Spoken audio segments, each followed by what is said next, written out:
రాకాలోకంకి స్వాగతం. ఈ కంటెంట్ మీకు నచ్చినట్టయితే లైక్ చేయండి, మీ బంధుమిత్రులకి షేర్ చేయండి. ఇప్పటివరకు సబ్స్క్రైబ్ చేసుకోకపోతే సబ్స్క్రైబ్ బటన్ని నొక్కండి, అదేవిధంగా బెల్ ఐకాన్ని కూడా తప్పనిసరిగా నొక్కండి. జై హింద్ మిత్రులారా. ఉప్పొంగే ఛాతీ ఉన్నటువంటి సగౌరవంగా సగర్వంగా బ్రతికేటటువంటి ఏ దేశమైనా తన జాతీయ పండగల్ని, స్వాతంత్ర దినోత్సవం, రాజ్యాంగం తెచ్చుకున్నటువంటి దినోత్సవం, రిపబ్లిక్ అయినటువంటి దినోత్సవం, ఇలాంటి దినాలని ఎంత క్లిష్ట పరిస్థితుల్లోనైనా జరుపుకుని తీరుతుంది. ఉగ్రవాద దాడుల భయం ఉంటే బుల్లెట్ ప్రూఫ్ కంపార్ట్మెంట్లలో దాగుని కనీసం ప్రధానమంత్రులు ప్రసంగించారు. కశ్మీరు మొత్తము బంద్ పాటించిన మిలిటరీ స్థావరాలు, జిల్లా కలెక్టరేట్లు, కమిషనరేట్స్ అంటారు అక్కడ, లేకపోతే పోలీస్ స్థావరాల్లో, ప్రభుత్వ కార్యాలయాల్లో జెండాలను ఎగరేసేవాళ్ళు. కశ్మీర్లో, మిజోరాంలో, నాగాలాండ్లో తీవ్రవాదం ఉన్నటువంటి సమయంలో కూడా త్రివర్ణ పతాకాన్ని ఎగరేయటం అనేది ఆపలేదు.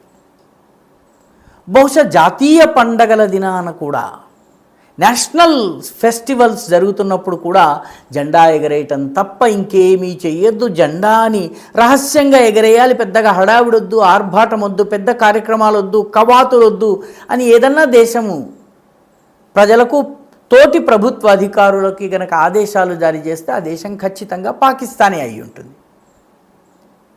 ఎందుకంటే పాకిస్తాన్ 4-5 పెద్ద పండగల్ని జరుపుకుంటుంది, జాతీయ పండగల్ని. ఒకటి ఆగస్టు 14 మనందరికీ తెలుసు, పాకిస్తాన్ ఏర్పాటైనటువంటి రోజు. అది పెద్ద ఎత్తున పోలీసు కవాతులు జరుగుతాయి, మిలిటరీ కవాతులు జరుగుతాయి, ఆయుధాల ప్రదర్శన జరుగుతుంది, ర్యాలీలు జరుగుతాయి, పెద్ద కార్యక్రమాలు జరుగుతాయి.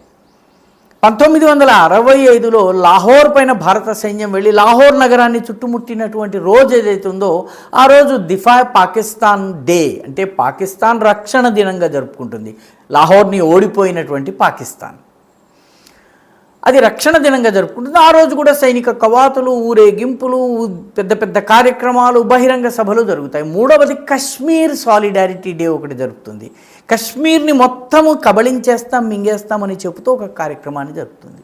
నాలుగవది పాకిస్తాన్ దృష్ట్యా అత్యంత ముఖ్యమైనటువంటి పండగ, ఆగస్టు 14 కన్నా ముఖ్యమైనది. ఎందుకంటే అది మార్చి 23. మార్చి 23 వాస్తవానికి పాకిస్తాన్ డేగా జరుపుకుంటారు. పాకిస్తాన్ అనేటటువంటి దేశం కావాలని మొట్టమొదటిసారి ముస్లిం లీగ్ లాహోర్లో రిజల్యూషన్ పాస్ చేసింది మార్చి 23, 1940లో. సరిగ్గా అదే రోజున మార్చి 23, 1956న పాకిస్తాన్ ఏర్పాటైనటువంటి 7 సంవత్సరాల తర్వాత రాజ్యాంగాన్ని తయారు చేసుకుని, రూపొందించుకుని, ఆమోదించుకున్నారు. 2-3 ఏళ్ల కన్నా ఆ రాజ్యాంగం ఎక్కువ నడవలేదు. అయినప్పటికీ రాజ్యాంగ స్థాపనా దినంగా పాకిస్తాన్ డేగా జరుపుకుంటారు. ఈసారి పాకిస్తాన్లో పాకిస్తాన్ డేని జరపొద్దని ఆదేశాలు పాకిస్తాన్ ప్రభుత్వము జారీ చేసింది. ఏ పాకిస్తాన్ ఏర్పాటుకు ప్రధాన కారణమైనటువంటి రోజు మార్చి 23 ఉందో ఆ రోజున పాకిస్తాన్ డే కార్యక్రమాలని పెద్దగా జరపొద్దు అంటున్నారు. పెద్ద పెద్ద పెరేడ్లు చేయొద్దు, 31 ఫిరంగి గుళ్లను పేల్చి 31 గన్ శాల్యూట్ ఇవ్వకూడదు, పెద్ద ఎత్తున కార్యక్రమాలు చేయొద్దు, ప్రజలు ఎక్కువగా జమకూడకూడదు, కేవలము జెండా ఎగరేయాలి. కార్యాలయాల్లో 2-3 నిమిషాల్లో తంతు ముగిసి ఎవరిళ్లకు వాళ్లకు ఎక్కడి దొంగలు అక్కడే గప్చుప్ అన్నట్టుగా వెళ్ళిపోవాలి. ఇది పాకిస్తాన్ ప్రభుత్వము జారీ చేసిన ఆదేశం. తమాషా ఏంటంటే పాకిస్తాన్ డే ఏ రోజైతే పాకిస్తాన్ ఆవిర్భావానికి పునాది వేసిందో, బీజం వేసిందో, ఆ రోజున జెండాని రహస్యంగా చాటుమాటున ఎగిరేసి చప్పుడు కాకుండా వెళ్ళిపోమని చెప్పి పాకిస్తాన్ ప్రభుత్వం అడుగుతోంది. కారణం ఏమిటి? ఇంత భయంతో, ఇంత బెంగతో పెరేడ్ కూడా చేయడానికి వీల్లేనంత దరిద్రమైన పరిస్థితిలో పాకిస్తాన్ ఎందుకుంది? పాకిస్తాన్ ఆర్థిక కారణాలు చెప్తోంది. మా దేశంలో ఇంధనం లేదు, జెండా ఎగరేయడానికి ఇంధనానికి సంబంధమే ఉంది, పెరేడ్ నిర్వహించడానికి ఇంధనానికి సంబంధమే ఉంది. అదేవిధంగా మా ఎకానమీ చాలా బ్యాడ్ షేప్లో ఉంది, మేము IMF నుంచి లోన్ తెచ్చుకోవాలి కాబట్టి ఖర్చు పెట్టొద్దు. అలాగైతే ప్రధానమంత్రులు పెద్ద నివాసాలు వదిలేసి చిన్న ఇళ్లలోకి, 2 గదులు 3 గదుల ఇళ్లలోకి రావచ్చును, వాళ్ళ యొక్క పెద్ద పెద్ద లిమోజీన్ కార్లను వదిలేయచ్చును. అవి చేయటం లేదు. గల్ఫ్లో యుద్ధం ఉంది కాబట్టి మనము పెద్దగా పండగ చేసుకోకూడదు.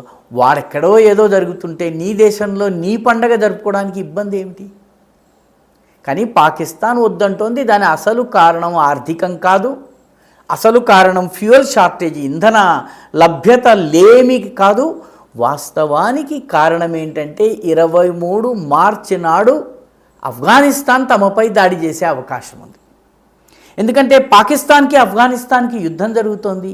ఇటీవలే పాకిస్తాన్ ఆఫ్ఘనిస్తాన్లో రాజధాని కాబూల్లో ఉన్నటువంటి మాదక ద్రవ్యాల వాడకాన్ని మాన్పించిన తరువాత రీహాబిలిటేషన్లో యువకుల్ని పెడతారు. అలాంటి ఒక రీహాబిలిటేషన్ సెంటర్ ఉంది, దాని పేరు ఉమ్మీద్. యుద్ధం చేసేవాళ్ళు కాదు, డ్రగ్స్తో పోరాడుతున్న వాళ్ళు, డ్రగ్స్ని మానాలని ప్రయత్నిస్తున్న వాళ్ళు, యువకులు ప్రధానంగా అలా అనేక అనారోగ్యాలతో బాధపడుతున్న వాళ్లకు చికిత్స ఇచ్చే ఉమ్మీద్ సెంటర్ మీద పాకిస్తాన్ బాంబు వేసింది. 400 మంది చనిపోయారు.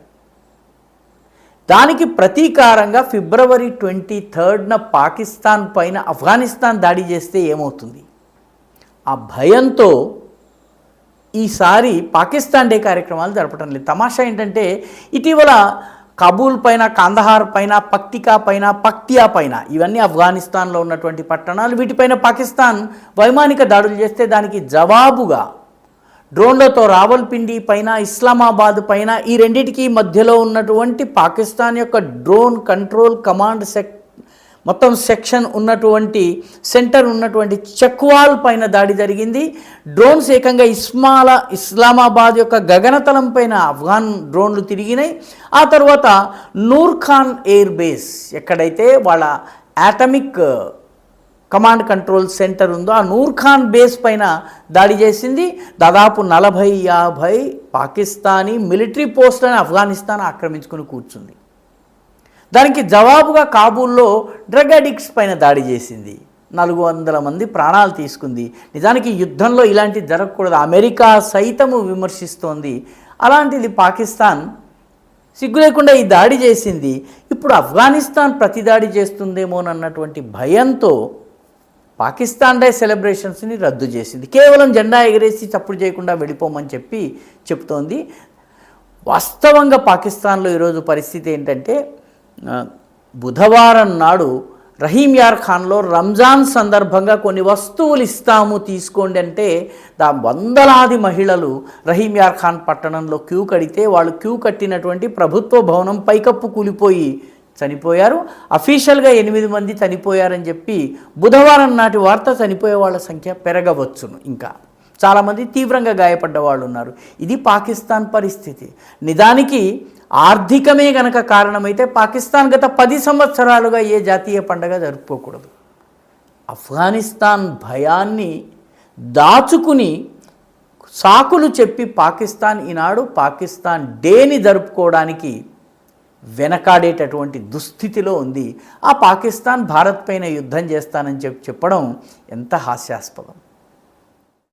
ఈ వీడియో మీకు నచ్చినట్టయితే లైక్ చేయండి, షేర్ చేయండి, ఈ ఛానల్కు సబ్స్క్రైబ్ చేయండి. మీ అభిప్రాయాన్ని కమెంట్ల రూపంలో తప్పనిసరిగా పంపించండి.